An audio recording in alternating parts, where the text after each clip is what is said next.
Coming soon, Family First New Zealand's popular voting guide, Value Your Vote, to help you prepare to vote in the General Election 2026 this November. Over the past 2 decades, there have been a number of law changes voted on by our politicians which have specifically impacted the welfare and well-being of New Zealand. Marriage and the role of parents have been increasingly devalued. Who we are as male and female has been confused and distorted. The respect for life has never been more at risk, and our children are being exposed to radical gender, sexuality and critical theory ideology. Value Your Vote allows you to see how each current MP has voted on important social issues that have come before Parliament. There's also additional questions that we'll be putting to the leaders of the major political parties, and we'll also be profiling each party's general policy relating to each of these important social and moral issues. Where do the parties stand on the issues of abortion, biological truth, legalising drugs, gender ideology, euthanasia, marriage, puberty blockers, critical race theory, radical sexuality and gender education in schools, the conversion therapy law, social media and pornography, hate speech laws and more? Voting according to our values is the greatest freedom and privilege we have. But we need to know what they value before we vote for them. Watch out for Value Your Vote 2026, coming soon. It could be the most important document you read before you vote this coming November.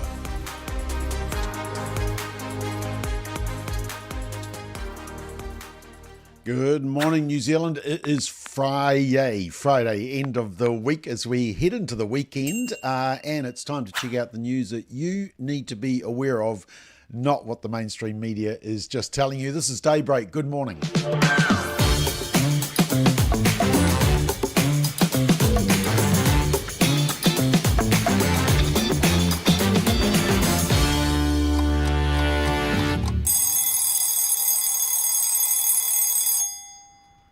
Alrighty, it is the 17th of July, halfway through July, and value your vote. Yeah, a lot of people have been asking us about that, and it will be a resource that is coming out, so watch out for that closer to the election, because we've got to canvass the policies, but we will tell you where the parties stand on values that are important to all of us. All right, let's just check what the major news is.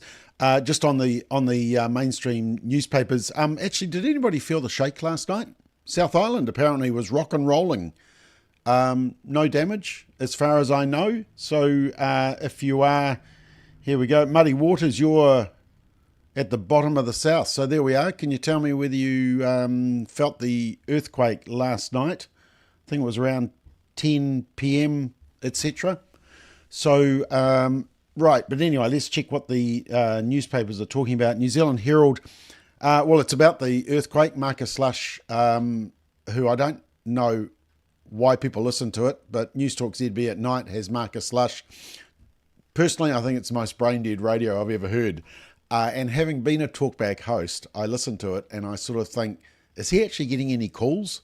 And are any of these people got strong IQs? Anyway, that's just my perceived appreciation of Marcus Lush on News Talk ZB. But anyway, he felt the quake, so that's being reported by New Zealand Herald. One hell of a shake, apparently, in the South Island. So there we are. That's what Stuff is saying it. Muddy Waters, who's in the South Island, says, no, the Lord blessed me with much needed rest. So there we are. Survived the earthquake. In Wellington, the press is talking about the earthquake, but also about questions over Goldie as painting disappears from sale. Okay, yeah, a Goldie painting. Yawn. Anyway, just my personal view on that one. Now, in Christchurch, the press, about a gang boss, an affluent gang boss receiving dodgy cash, but the judge clears him of $1 million drug charges. Okay, there we are. Might be a soft judge, not sure about that one. Radio New Zealand is also talking about the earthquake 5.9 magnitude. So that's a pretty strong one, isn't it? One News, what have they talked about? Oh, lead story on One News. Here we are. This is a good one. Will jogging give you runner's waist or cortisol's face? Cortisol face. Okay. great story from One News. Taxpayer-owned radio TVNZ. Will jogging give you runner's waist or cortisol face? I don't know. It gives me sore feet. That's all I know, and I struggle to breathe. News Talk ZB. Oh, apparently the Auckland Mayor, Wayne Brown, he says that a drunken man took a swing at him at a National Party fundraiser. Well, there we go. Maybe he shouldn't be at National Party fundraisers, and maybe people shouldn't be drinking. But anyway, that's another story. All right. So that's what the legacy media are talking about this morning. Right, couple of stories that I want to focus you in on. Firstly, here we go. How ironic. Raelene Castle, you know, the woman who destroyed Israel Folau's career and also destroyed Rugby Australia, and now comes to New Zealand and can't figure out why dudes shouldn't be competing in women's sports. Well, she says women in leadership are still judged differently. So this is a woman who says that talking about women in leadership but can't actually protect women in women's sports and thinks that dudes can be women. Maybe she's not being judged differently. Maybe she's just being judged on the fact that she's been a terrible sports administrator. Just saying. So that was one story. This is Radio New Zealand. They're pushing this whole far right, attitude in the classroom. And fortunately, they do clarify in this one that apparently the misogyny is by students, not by the teachers. The radical far right, tradwife type stuff is coming from the kids, not from the teachers. So I'm glad they've clarified that one. The PPTA sort of led me to believe that maybe it was the teachers who had the radical views in the classroom. But anyway, there is a rise of misogyny, and look, it's really just bad behaviour. And why is there an increase in bad behaviour? Well, I can actually pinpoint to when it actually started, and it was around the mid-2000s, probably late mid-2000s and into the 2010s. And of course, that was after we changed the anti-smacking law. They did away with corporal punishment. Standards in the classroom declined. Speak to any teacher and they will agree that standards in the classroom have declined. And kids don't show respect and aren't afraid of teachers anymore. And then they're watching all this rubbish on social media, and it's just filtering down into the classroom. And it's not from just one side of the political aisle, it's all kids. So it's not a far right type thing, but it's all kids. So yeah, so I think we're basically seeing the outcomes of this social experiment we've done about the rights of children without the responsibilities of children and the undermining of parents. I'm interested to know what you think about that. Yeah, somebody's already onto it about the anti-smacking law. Funny story out of Australia is that Jacinda has been doing these talkfests, which is fine. If people want to pay to go to hear her talk, that's fine. I personally wouldn't. But what they've found is that a whole lot of the public service have been going. And the Australian government basically has footed out about $80,000 worth of tickets so that people can go along and hear Jacinda Ardern. Australia's top government agencies, including intelligence. Well, that's a bit ironic, isn't it? The intelligence agency has been going to these talks. Okay, no comment. Intelligence, Defence and the Tax Office have spent more than $80,000 on tickets to send their staff to a women's leadership summit headlined by former New Zealand Prime Minister Jacinda Ardern. And apparently the tickets are triple the prices of Tay-Tay's, Taylor Swift's tickets, the VIP Australian tickets. Apparently, to go and hear Jacinda, you got to pay almost $4,500. Okay, each to their own. Right. In the New Zealand Herald this morning, an article, I smoked cannabis for nearly 20 years. Here's what I wish I knew at 13. It's been repeated from the Washington Post. And actually, it's a very good article. It's the type of article that they would never have printed during the cannabis referendum. No, the media wouldn't have printed this, but it's very honest. And look, this is someone who's been a long-term user, what they wish they knew, and these are just the headings. If you're self-medicating, cannabis won't solve your problems. Whoa. Oh, so maybe medicinal marijuana isn't all that it's made out to be. Okay. If you start in your teens, it can be worse for your mental health. Yep, well, we already knew that. There can be a real impact on your physical health. Correct. It may be harder to quit cannabis than you think. Also correct. Yeah, so those are the main headings, and look, quite a bit of honesty in that. Interestingly, in the same newspaper yesterday, there was all this concern about apparently people using drugs may be also using party pills that have a toxic anti-worming drug for animals. Levamisole, is that how you say it? Levamisole? Oh, who cares? Anyway, does anybody feel sympathy for people who might take these toxic anti-worming drugs? No, I don't either. There's an easy way to avoid this type of stuff. Don't do drugs. It's very simple, actually. But anyway, they all get very worried about it and send out all these warnings and alerts and tell people to get their drugs tested so that they can take their illegal drugs knowing that they are pure illegal drugs.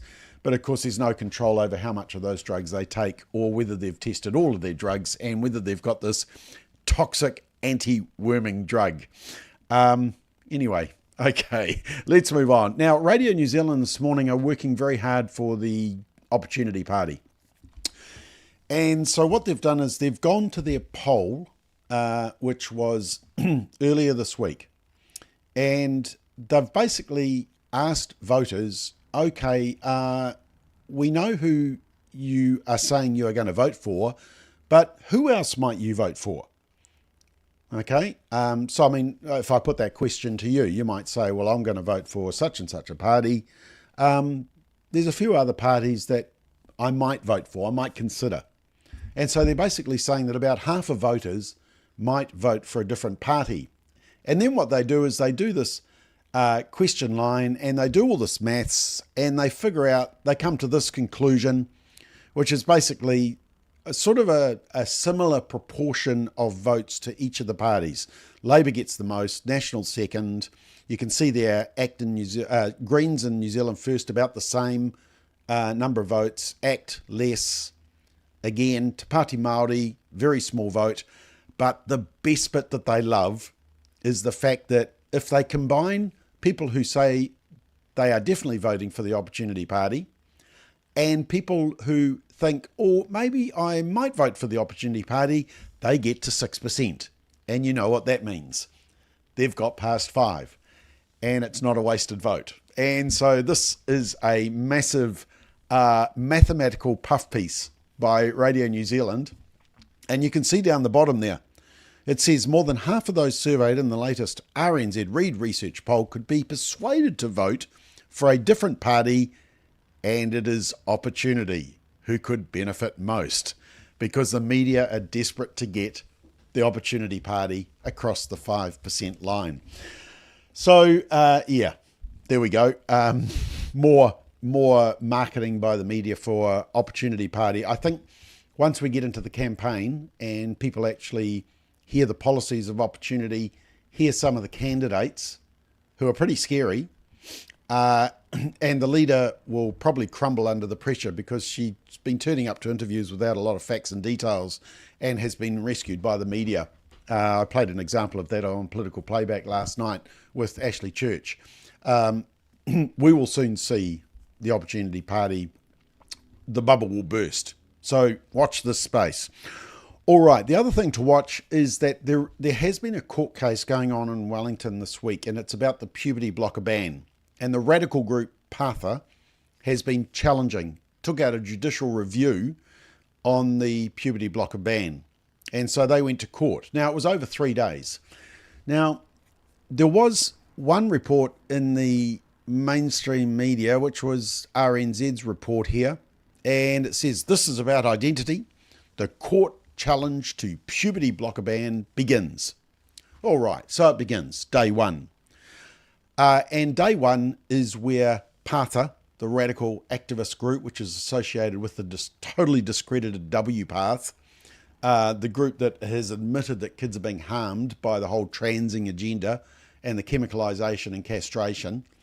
And PATHA is just a bunch of radical activists and a few medical professionals in New Zealand who have been pushing the agenda as well.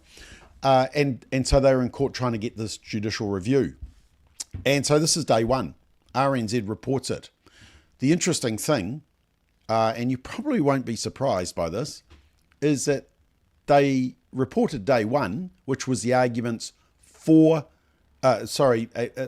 arguments against banning puberty blockers.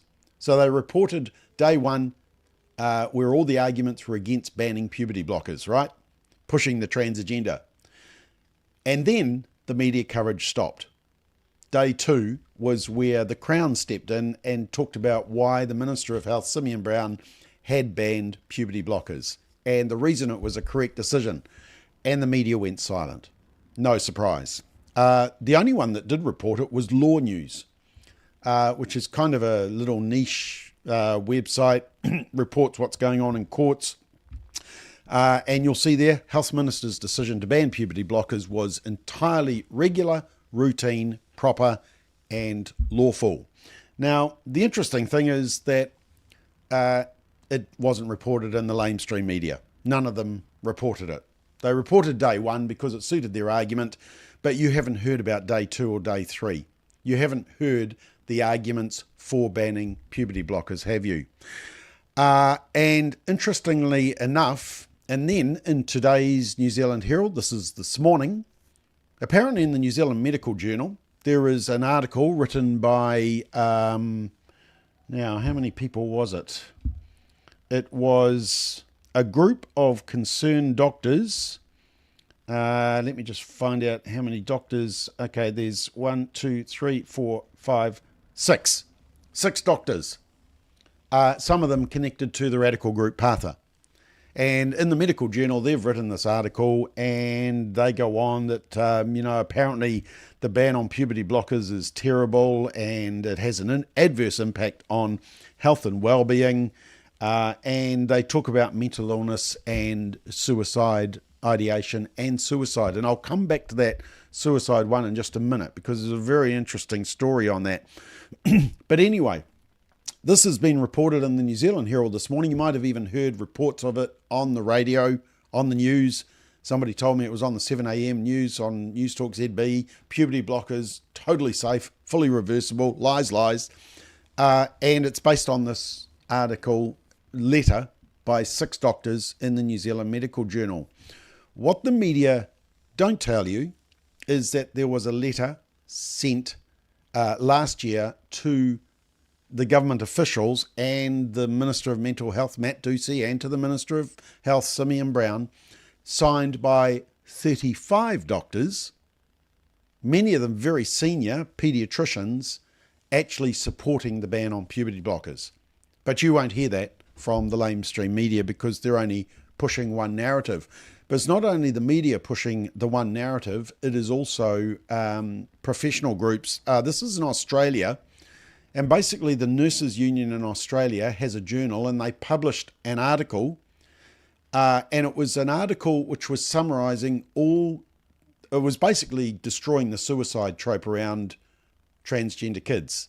You know how they say, well, if you don't trans your kids, they will commit suicide. Better a live son than a dead daughter, or vice versa. That's the pressure that is put on parents, and it's we've had evidence of that with Zara's story that we profiled. So the Nurses Union have taken out this article that looked at all the research which has been done around the world over the last 20 to 30 years. Detailed research. And basically it's because they've accused the author of hatred. Accusing an author of hatred simply for publishing research that has been done around the world, peer-reviewed research, simply because it doesn't fit the narrative and the Nurses Union don't want to print it. Now, this is in Australia, so this is just the same as what we're seeing in New Zealand, of course.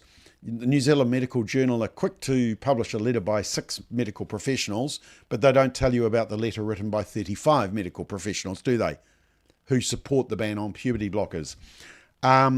Here is, so the Nurses Union have blocked this document. My encouragement for you is to go to PITT on Substack, Parents Against Inconvenient Truths About Trans. Very good site on Substack, and it's entitled "What are the Facts Regarding Trans Youth and Suicide?" And it's actually the article that was written that the Nurses Union has banned, and it just lays out the research. Now, the latest research that we saw was a Finnish study, which basically said it was a recent study, and it was a very thorough, very strong study. There was a UK study as well. There was a CAS review. They all said the same thing. They said basically that cutting the body and chemicalising the body doesn't solve the mental health issue, the gender confusion, and it's better to heal the mind. And in fact, when you go down the process of chemicalising and castrating confused kids, you actually don't improve the mental health. In fact, the suicide ideation can be worse, and suicide can be worse. And this is all shown in the research. So, yeah. That sort of shows you just the messaging that's been pushed by the media and by even nurses' unions and some medical professionals. The good news is that there were only in this one in the New Zealand Herald this morning, there were only 6 doctors who signed it, and it reminded me of the euthanasia issue that we talked about earlier this week. And how one of the best things about the latest euthanasia report is that the number of medical professionals registered to provide euthanasia has dropped from about 140 to 120. That's all in the country. Despite the increase in demand for euthanasia, sadly, the number of medical professionals who want to be involved in it has decreased. So that is a great trend. All right. So that is, yeah, so make sure you read that. Those are the facts. Now, some schools are, guess what? They're going back to pen and paper. How are kids going to cope? They're actually ditching the iPads. Once again, Family First raised the red flag on this back in 2015. We published a report about screen time. We were mocked at the time. But the report said, and it was written by Dr. Eric Sigmund from the UK, who spoke at our conference a couple of years before that, and it said that basically kids were spending too much time on screens, and it was exacerbated by the fact that screens were used so much in the education sector, in schools. And gee, schools have finally figured out that maybe they should get kids off screens, which of course leads to that amazing suggestion by David Seymour, the leader of ACT, that he wants to ban something. He says that it's age appropriate and that he's okay with banning things for under 16. So I guess you could say he's been a bit consistent on that. But so smartphones could be banned for under 16s. He's just he seems to have just had a brain expression of just saying it. It's not any policy. It hasn't been proposed. He's just saying, well, maybe this is a solution. I'm not sure that he realizes that well, if kids don't have smartphones, they'll still use their social media on their iPad or on their computer. And I'm not sure that Noel Leeming and all those stores are not going to sell phones to under 16s or that parents aren't going to buy it on their behalf.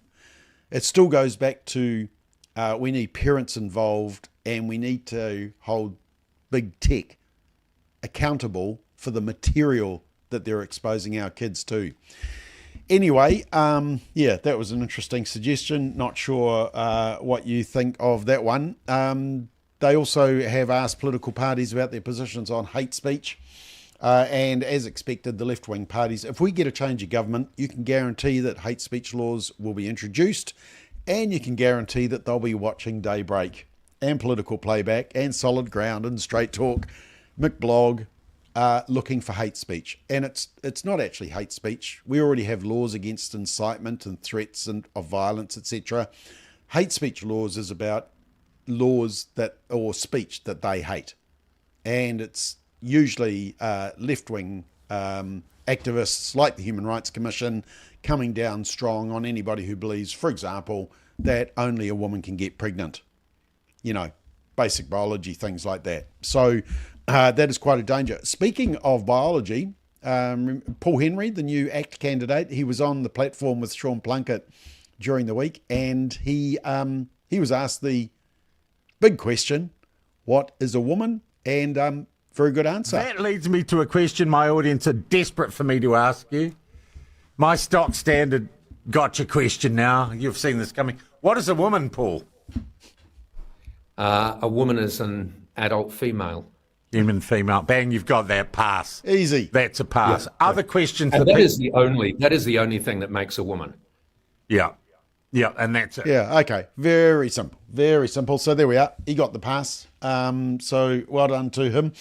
Now, the funny thing about Paul Henry being appointed to ACT is that everybody has been watching that clip again, and it is a Friday morning, so I guess I can play this. It's that very funny clip when he's on breakfast, he's hosting breakfast, and it's the Indian Commonwealth Games, and apparently they've got major problems with the accommodation and the toilets, right? And the minister, the Indian minister in charge, is a woman by the name of Sheila, I'll spell it, just in case kids are watching, Dickshit. I think it was something like that, or Dickshit. And Paul Henry thought that was hilarious, that someone with that surname was in charge of the broken toilets at the Indian Commonwealth Games at the time. Now, I'm going to show you this clip because it is very funny, and I have bleeped out the offending word. So, but it just puts it in context. But you can see why he is very popular and why the left really hated him. And the funniest part of this is that our very good friend Peter Williams, during the interview, he's the newsreader, and he's trying to correct Paul, and you can see that they're all wanting to burst out laughing, but they're trying to keep it serious while Paul Henry completely loses it. Anyway, here it is. Anyway, so there's that yarn. Also, the dipshit woman. God, what's her name? Dick. Is it Dickshit? Dixit. Oh, Dixit. oh, Dixit. Dixit. It just looks different to what you say. Well, it looks like Dick. I know it does, Paul, but it's not that. It's Dixit. There she is, there. Sheila Dick. Sheila.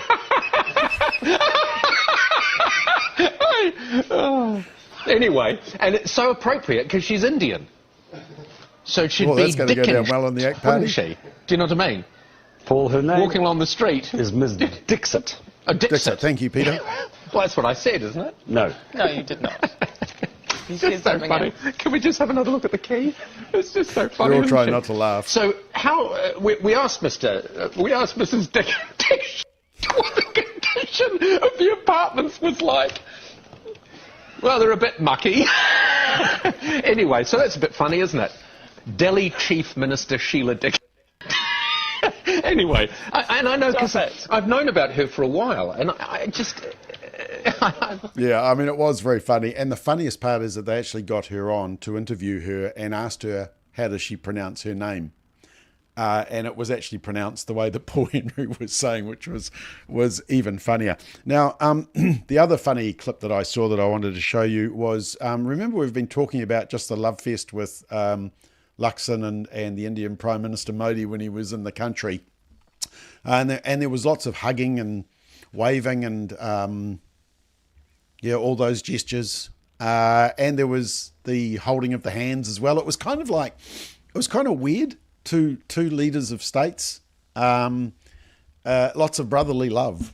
And there was this very funny clip I saw from Australia where some commentators were laughing about Modi's visit to Australia because he went to Australia before he came here to New Zealand. Have a watch. The red carpet sample. Come on, what are we doing? Well, he arrived in traditional clothing. He arrived late last night at Melbourne Airport wearing some... Oh, okay, let me just start that. That didn't start from the start. Try that again. Here we go. Narendra Modi arrived in Australia. The red carpet was rolled out. All 20 centimetres of it was fantastic. Can we see that again? Yeah, less of a carpet, more of a yoga match. Yes. I think that's the same one in New Red Zealand. carpet sample. Come on, what are we doing? Well, he arrived in traditional clothing. He arrived late last night at Melbourne Airport wearing some cultural attire in the traditional black puffer jacket essential for any Melburnian. It's a national costume. Yeah. Namaste. Namaste. The Indian PM was here for a range of announcements, including sport, business and uranium. Major bilateral deals, years in the making. Is more than 1 + 1 = 2. Traditional wisdom says that 1 + 1 is 2. But when India and Australia come together, 1 + 1 is 11.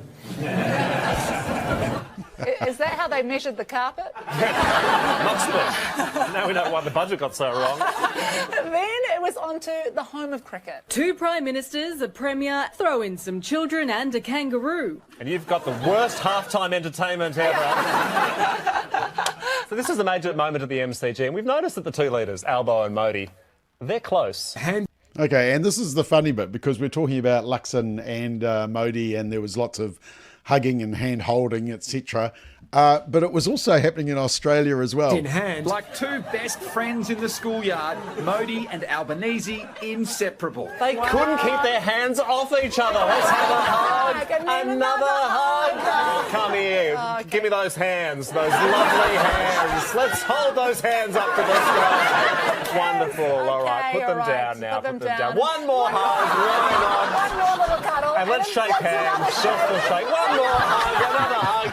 Give me those hands, those precious hands. Hold them up to the sky. Way to make Kylie Minogue jealous, Narendra. That is hilarious. Okay.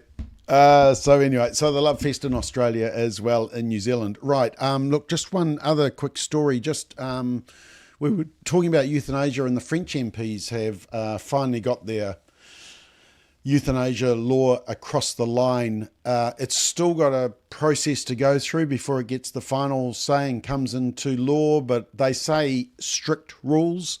Yeah, it's kind of like the same strict rules as in New Zealand. Interestingly, they do have a cooling off period in France, so it has to be 2 days cooling off to consider their decision. But it's the same type of thing, and now they're discussing, well, is there going to be conscientious objection for doctors and hospices that don't want to be involved? And once again, it's very subjective as to how it's applied. I don't think it needs to be terminal. I do need to just check that. But the fact of the matter is, it's a dangerous law, and France is going down that track as well. Just the other one is the Finnish MP. Now, Simon has interviewed Päivi Räsänen. She was the Finnish MP who was prosecuted for hate speech. We were talking about hate speech earlier, weren't we? She was prosecuted for 2 reasons. One, because she challenged her church for being part of the Pride Parade and quoted Romans 1. So she got prosecuted for that. And she got prosecuted for a pamphlet from about 20 years ago. I think it was 2004 or something. So this would be like me being prosecuted for a pamphlet around same-sex marriage from the debate in 2012, 2013, right? She was prosecuted for that. She was found innocent on the quoting Romans 1, but she was found guilty on the pamphlet from 2004. Anyway, she applied to go to the UK, and she was given a visa from the UK, and then within a day or two they cancelled it. So that's the consequences of hate speech laws, or speech that they hate, that they disagree with, which is generally, when we talk about hate speech, we're talking about generally scriptural truth, biblically based speech. All right, now just before I go, it is a Friday, and Friday is my special treat to show you a woke apostate church. If you're thinking of going to church on Sunday, this is a really good church to avoid.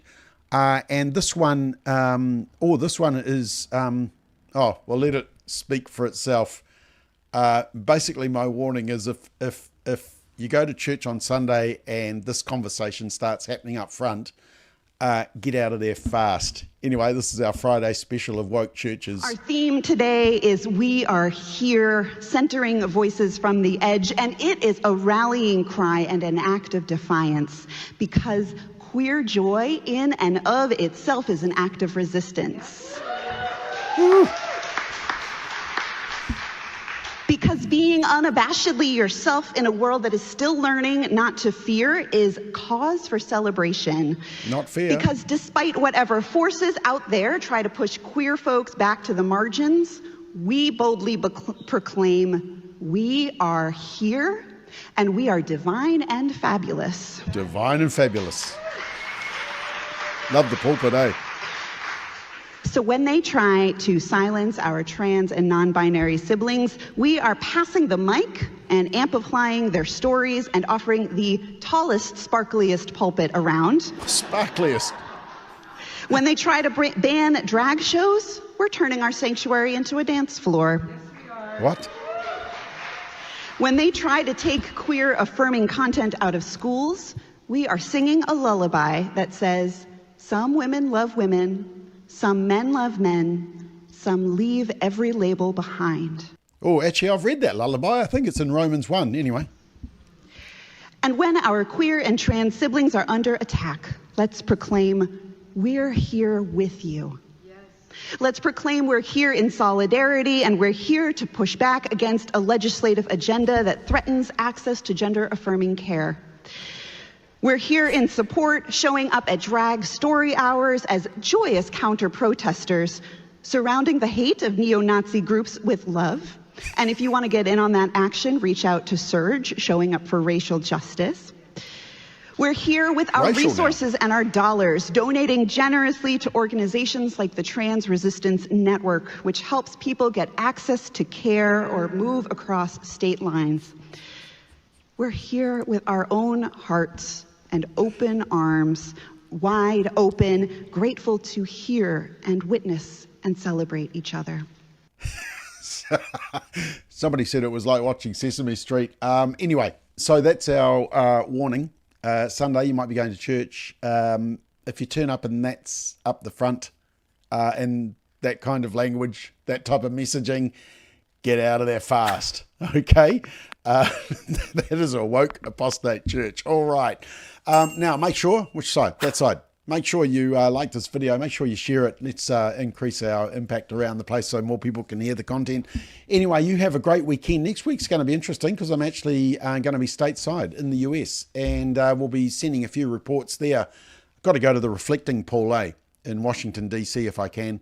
But anyway, watch out for that. So I might be here, might not be here, might be slightly different report, but we will see how it goes. Anyway, it's Friday. That's all that matters. Heading into the weekend. You have a great weekend. Catch you later.